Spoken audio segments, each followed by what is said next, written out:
আমি বিশ্বাস করি বাংলাদেশ আজাদ পার্টি ভারতীয় আধিপত্যবাদের বিরুদ্ধে বাংলার মাটিতে ওই বাপের ভূমিকা রাখবে ইনশাআল্লাহ। শহীদ প্রেসিডেন্ট জিয়াউর রহমান এবং আপসহীন দেশনেত্রী বেগম খালেদা জিয়ার সুপুত্র, এবার ভাষা ঠিক আছে তো? অপটাপ হবে না তো? আচ্ছা, তাহলে শহীদ প্রেসিডেন্ট জিয়াউর রহমান এবং আপসহীন দেশনেত্রী বেগম খালেদা জিয়ার সুপুত্র আপনাকে অনুরোধ জানাতে চাই, আপনার মরহুম পিতা এবং মরহুম মাতা যারা ভারতীয় আধিপত্যবাদের বিরুদ্ধে সোচ্চার ছিলেন, মাথা উঁচু করে দাঁড়িয়েছিলেন, তাদের থেকে শিক্ষা নিয়ে আপনি তো সুযোগ্য পুত্র, আল্লাহর ওয়াস্তে বাংলার মাটি থেকে ভারতীয় আধিপত্যবাদকে দূর করুন।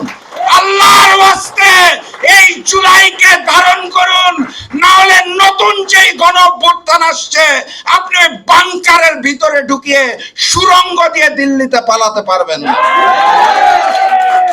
কথাবার্তা পরিষ্কার। আমার এই বাংলাদেশ আজাদ পার্টি যেই স্লোগান দিয়ে দিয়েছে, এটাই এই মুহূর্তে বাংলাদেশের সকল দেশপ্রেমিক মানুষের অন্তরে গাথা আছে। আমরা জান দেব, আমরা জুলাই দেব না ইনশাআল্লাহ। এটা হচ্ছে নীতি ও আদর্শের মধ্যে 4টা পয়েন্ট আছে, অত্যন্ত স্পষ্ট ভাষায় 4টা পয়েন্ট বাংলাদেশ আজাদ পার্টি লিখে দিয়েছে। আমি দ্বিতীয় পয়েন্টের দিকে একটু দৃষ্টি দিতে চাই।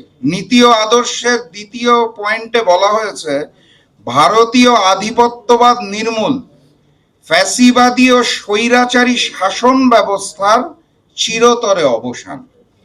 এই পয়েন্টটা বললাম কারণ হচ্ছে অনেকের মনে একটা প্রশ্ন আসতে পারে, ভারতীয় আধিপত্যবাদ এটা একটা বিষয়, ভারত আমাদের উপর আগ্রাসী ভূমিকা রাখে, আধিপত্যবাদ সেই 71-এর পর থেকেই করে আসছে।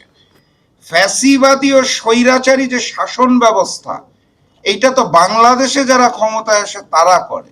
দুইটা বোধহয় আলাদা পয়েন্ট করলেও হতো নাকি, কিন্তু তারা অত্যন্ত বুদ্ধিমান এবং অত্যন্ত ভালো মতো গবেষণা করে লিখেছে দেখেই দ্বিতীয় পয়েন্টটা স্পষ্ট করে বলেছে ভারতীয় আধিপত্যবাদ নির্মূল, ফ্যাসিবাদী ও স্বৈরাচারী শাসন ব্যবস্থার চিরতরে অবসান।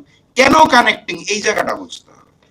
কানেক্টিং কারণ হচ্ছে এখানে যারা ফ্যাসিবাদী এবং স্বৈরাচারী শাসন ব্যবস্থাটা সৃষ্টি করে বাংলাদেশে ক্ষমতায় আসার পরে, তারা মূলত ভারতের একটা পুতুল সরকার হিসেবে দায়িত্ব গ্রহণ করে।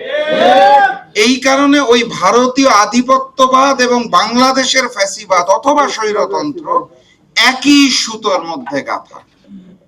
যেই কথাটা আমি অতীতে অসংখ্যবার বলেছি যে জুলাই গণঅভ্যুত্থানে আমাদের যে লড়াইটা, এই লড়াইটা শুধুমাত্র ফ্যাসিস্ট শেখ হাসিনা অথবা আওয়ামী লীগের বিরুদ্ধে ছিল না, লড়াইটা ছিল মূলত ভারতীয় আধিপত্যবাদের বিরুদ্ধে।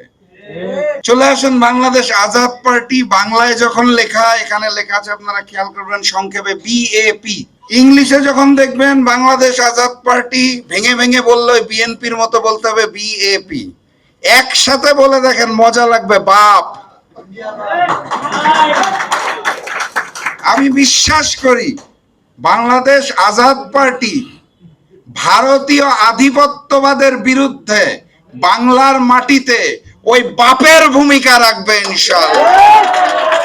এই বাংলার মাটিতে আমরা ভারতীয় আধিপত্যবাদকে চাই না, এই বাংলার মাটিতে ভারতের সামনে মাথা নত করা কোন রাষ্ট্রীয় সরকার ব্যবস্থাকেও আমরা চাই না।